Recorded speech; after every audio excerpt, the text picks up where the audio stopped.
the Women Unleashed podcast. Join us as we share with you the fun, confronting, wild, fucked up, epic, and raw side of being a woman in today's world. Nothing is off limits. Allow yourself to be inspired to be unleashed. We acknowledge that we are recording our podcast on the traditional country of the Turrbal and Yagara people and pay respect to their elders past and present. We acknowledge and respect their continuing culture and contribution they make to this community. Hello everyone and welcome back to the Women Unleashed podcast. Today we are going to be speaking about how to self-reflect. Now if you listened to last week's episode, which was on New Year's resolutions, planning, all of that stuff, this kind of ties in really nicely. So go back if you haven't listened and then come back to this episode. Yes, please do. It was really fun. Yeah. It's really great. We sounded great. Self-promotion. We sound amazing. It was really helpful. It was great. Totally. And what we realised is we do a lot of things that we take for granted. Yeah. And that's not going to assist anyone listening, so we better stop being stingy and share it. Yes. Planning's awesome. So now we're going to talk about how to self-reflect. Yes. Which goes very nicely in with that. Because in the planning sessions, there will be, after you check, your date for the next one is clear in your calendars, then you're going to go and look at what you did do and what you didn't do. Yeah. And right? maybe why you didn't do the things you said you did. And when it's going to do, sorry. Yeah, it's super easy to go beat yourself up when you didn't do something. Yeah. Right? And if you go down that path, no worries, have fun, continue the addiction with your self-loathing and victimhood, or you can come over here and, bring some objectivity to what you did and didn't do. Yeah. And so this is one aspect of self-reflecting, just objectively going, okay, I did this, I didn't do that. Yeah. I did this, I didn't do that. With no, meaning... No making yourself wrong. Oh, I didn't do this again. I'm such a failure. Because that just gets you nowhere. It's just snowballs and then you just keep not doing it because you just feel shit about yourself. Yeah, you make yourself wrong. It's wrong that you didn't do it. Yeah, and all there is you did it or you didn't. That's it. Yeah, exactly. And then what are you going to do this time to make it happen, right? Now. So maybe you need to break it down, chunk it a bit more.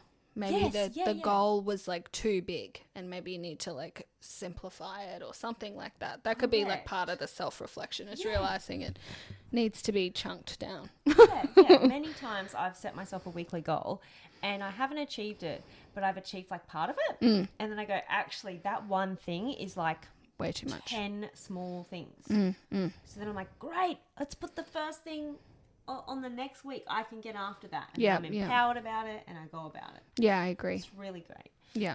So that first part of self-reflection is being objective. Observing your behavior, your actions, and your thoughts, which we can kind of delve into as well. Observing it objectively. Yeah, and what did and didn't work. What actually happened.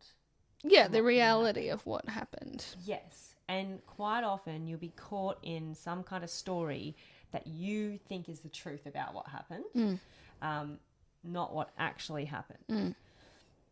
And I feel like I could go off many tangents on that. And then when you start doing that, it might seem a bit odd at first because you're like, okay, this is what happened. Now what? Then over time, this is why people keep journals, because generally you journal over time, you will start to notice, oh, that thing happened and I behaved this way. That same thing happened and I behaved that way. Or something else happened but I behaved the same way. You'll notice patterns and habits and things like that you're allowing yourself to see because you're not making it wrong. Yep. So that's why writing it down is good, right? Yeah. So I guess let's make that a point, is writing it down when you're self-reflecting can be really helpful. Yeah. And it also gets it from being a concept or abstract to a bit more in reality when you start writing it down, because your brain can really be very creative. Yeah, you can step back from it. Yeah. Yeah. So writing it, in a journal. And I think even not typing, I think like handwriting can be. Yeah. What do you, I don't know. I've always found handwriting is way more effective. Even now, there's something that I'm dealing with that it just, like, the thought dropped into my head. I'm going to make a picture about it because to get clearly the reality of it, because my brain keeps jumping into like some other story. So what I'll do later today or tomorrow is I'm going to draw a picture about it. And I've done that in the past and I've had a lot of fun. Yeah, okay. I've never. Yeah. I must say I don't do a lot of journaling myself, which it probably would be good to do. Yeah. Oh, it's pretty good. It's really good. So do you do that? So I guess, back to the planning episode, you talked about how you do weekly, monthly, quarterly planning, yearly planning. Do you self-reflect after that by yourself in journaling or not really? Not really. I find my self-reflection is happening a lot more real time now, rather than at a specific time of the cool. day. So it could be daily. Week. Yeah. But like we're at, hang on, 28, 19, 20, 21, 22. Like I've almost done 5 years of like hardcore personal development. So like it's... Yeah, you're doing self-reflecting in many ways, not just journaling. Yeah, well, yeah, like I don't set half an hour out for journaling anymore. It's happening like real time. Yep, cool. And I'm able to like interrupt things. So yeah, cool. That's cool reflection, even just there. Yeah. Your mind's able to do it now without always having to write it down. Yeah. Yeah, me too. So, but for those of you who are starting, try the morning, try the evening, try both. And you might... I remember, like, sometimes it was like the pen was fucking concrete and you're like, oh, it's going to be so heavy to pick it up. Like, your hand goes, like, all, like, tired and shit before you, like, go to pick up the pen. You're like, really, like... Yeah. I really don't want to do this. It's going to hurt me. And I get it. I totally get it. So just develop some practice of writing. Even like 5 minutes. Start with 5 and then change it up. Yeah. I think too, asking yourself questions, like rather than writing like Dear Diary and then kind of like just mumbling through. A fuckwit. Yeah, that can maybe be helpful, but I think sometimes like asking questions, like what happened here or why am I feeling like I used to sometimes do it when I was feeling anxious and I'd be like, what's there?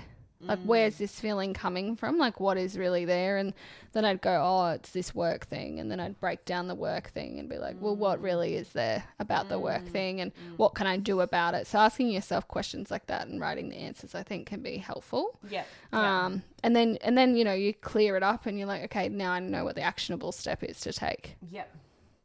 Yeah, that's awesome. From that anxious feeling. Now I'm not anxious anymore because it's cool. cleared out. So that's really cool. That's awesome. Oh man, all these things have just flooded back. Like the type of things I do in the realm of journaling about. It's sort of like it is a form of self-reflection.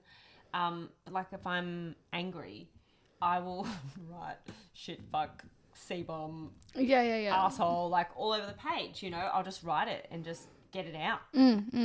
Or like with a pencil, I find a pencil's more tactile.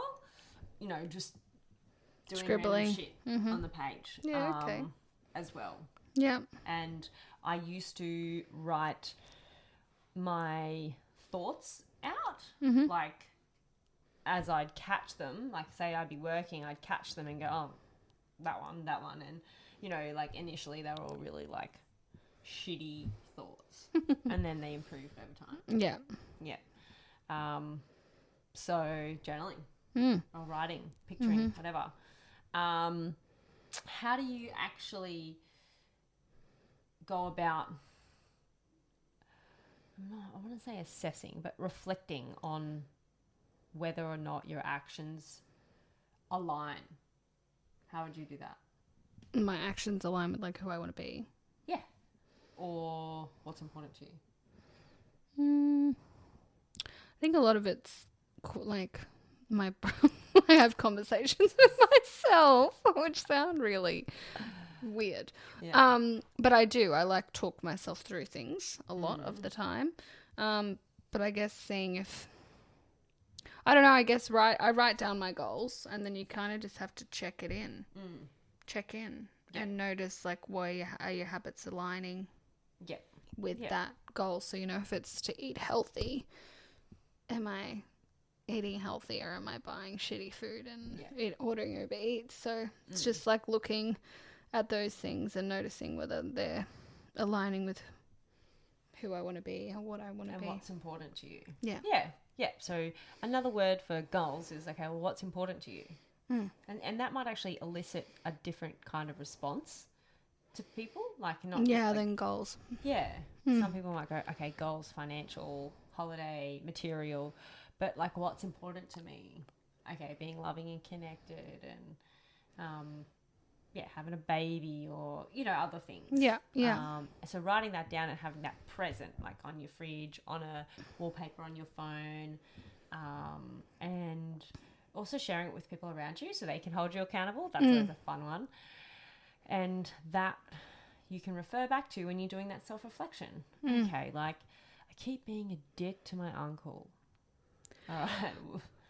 Like, what about that? Like, it's not what's important to me. So if he does the thing that I just wrote down, then am I going to continue to be a dick to him, or am I going to go with love and connection? Yeah. Because I'm not going to change my uncle. No. I can alter myself to have love and connection with someone. Now, I'm not saying like manipulate yourself. I'm not saying squish yourself down. I'm saying act in alignment with what's important to you. If being loving and connected with your uncle is going to make you happy, then find a way to do that. Yeah. Yeah. So, yeah, there you go. Exercising.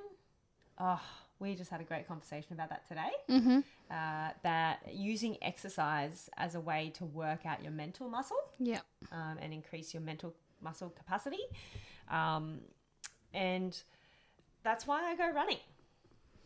Because it makes me uncomfortable. The thought of going running, I'm already like, I want to.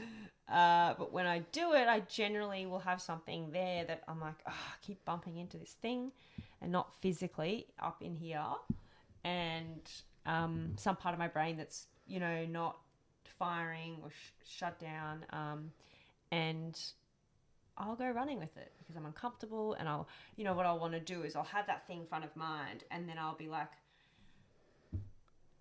that's right, I've got lunch today. Oh, it's Christmas. What am I going to buy for blah, blah, blah, blah? And then I'll be like, oh, damn it. Bring it back. Yeah. I said I would run with this thing and we're going to have a breakthrough. And then when you are that way, and it comes. So I love doing that. And then like the satisfaction and self-belief in myself that is generated. Yeah, the high afterwards as well. Yeah. People go, oh, it's an endorphin rush. Well, yeah, you can take a chemical approach to it. And you're that way because you're like, yeah, you're proud of yourself. Yeah, you and it's possible to live in that space. It's possible to live in the space of being proud of yourself all the time. Yeah. Do you ever see like a really little kid not being proud of themselves? No. They're like, look, Bo, I just took a shit. It's amazing. Yeah. Very true. Look at it. It's all brown and squishy. Oh, no, he touched it. It's squishy. Of course it's squishy. Taylor, you've got this to look forward to.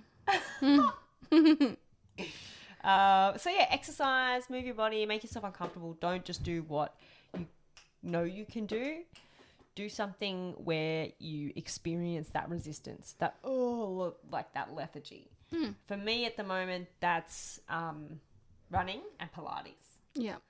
So that's what I do. I do other exercises as well. I do some HIIT classes and I do some weights, but it's mainly the running that I get the mental awesome from, which is great. So, yeah. Also, next one, Tyler. Breathing. Breathing? Yeah. What kind of breathing? deep belly breaths can be very helpful. Reconnect you back to your body. Calm you down. Do you practice those, or have you done that? And I have done it before. I don't practice it all the time. I'm doing some right now. But it can just help realign you and reconnect you back to yourself. And it's good, you know, they say it's really good to do, like, so for instance, with my work, sometimes you might get an email that's triggering or upsetting or whatever, like it upsets you, or it's frustrating, whatever. Yes. Your opinions and your thought about that email upset you. Yes. Not the email. Yes. So sometimes it's good to just take like just have a couple of deep breaths before you respond or whatever to realign, and it kind of just gets out that emotion, calms you down and back to your center. So that can be really helpful if you're dealing with something or something pops up that you're like, oh my God. Just to, rather than responding like straight away. Yeah. Space there. Yeah. Awesome. On the note of breathing, we have spoken about it before. We haven't done a whole episode on breathing. No, but we have I think we've touched on it a few times. Yeah, like from the angle of, because when you got pregnant, you had that like whole belly, like, you know, like you're letting your belly go kind of thing. And most people don't breathe properly. No. Because they're not breathing from their belly, they're breathing in their chest. Yes. And you have your belly and your chest to breathe with. Yes. So breathe with your belly. I just yawned. Breathe through your belly. And if you're not sure how to do that, I think the best way is to lay down on your back and put a hand on your chest and your belly and just breathe without thinking about it, and just see which comes up first. Yeah. And because your belly should expand. Yeah, your belly will go up on the in breath and it will go in on the out breath. And you will notice whichever one comes up. And for me, it actually was hard work to learn how to. It was painful. To like send breath that low. Yeah, it can be uncomfortable. It is uncomfortable at the start. And my belly's making sounds now that I'm like going in and out. And sometimes I'll make funny sounds. But yeah, it can be painful. So just stick with it and get it all the way down below like your belly button. You want to be. And you can listen to like YouTube videos and stuff that kind of teach you how to do it and have like, you know, counting and blah, blah, blah with it. So if you get stuck, you can go on there. Yeah, exactly. Cool. Alrighties.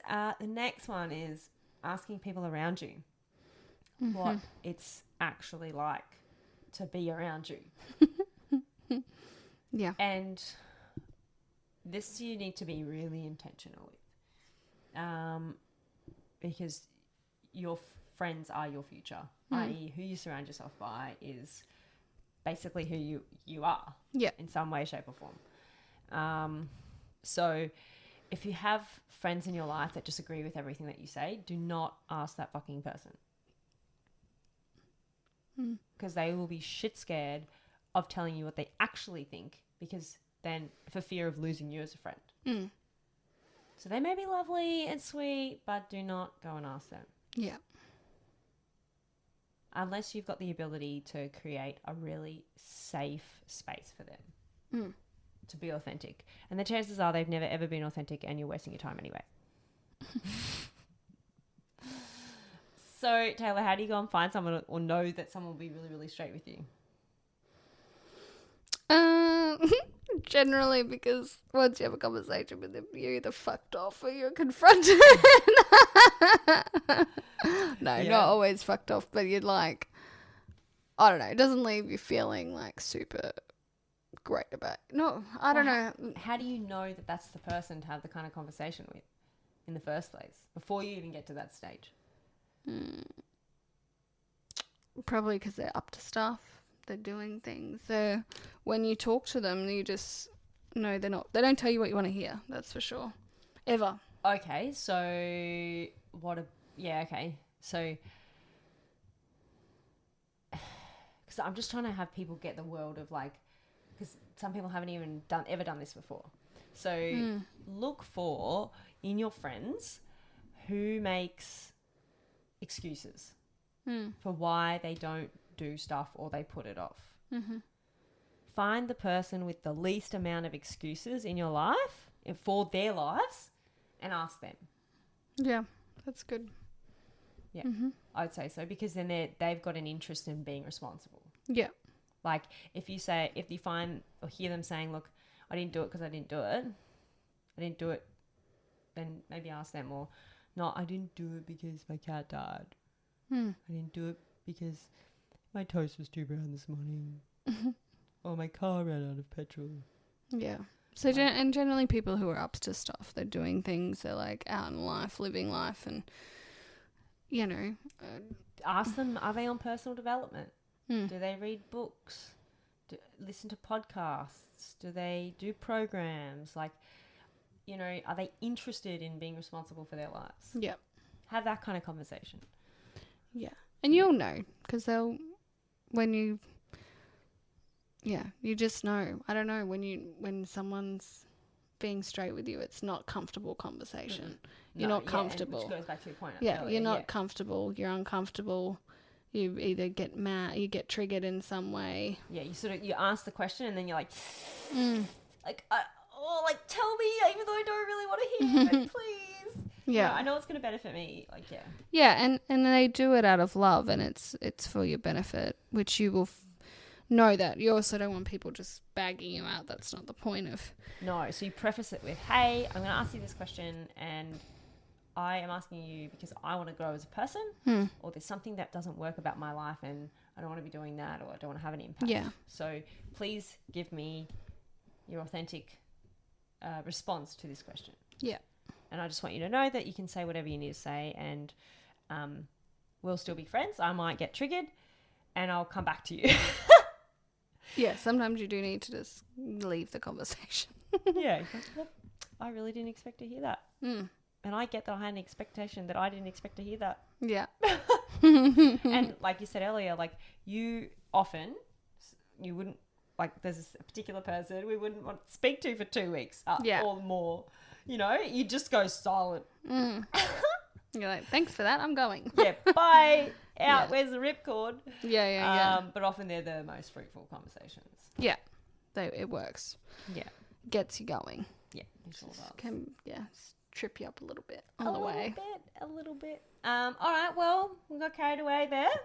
That's all awesome. right. Yeah. All good. Thank you for listening, and have fun sharing what you got for yourself out of listening. Our goal is for our content to reach as many people as possible and become the #1 women empowerment podcast in Australia. Our call to action is that you contribute to your women in your life by sharing this episode and subscribing to our podcast. Give us a 5-star rating and leave a review. Bye for now. Bye.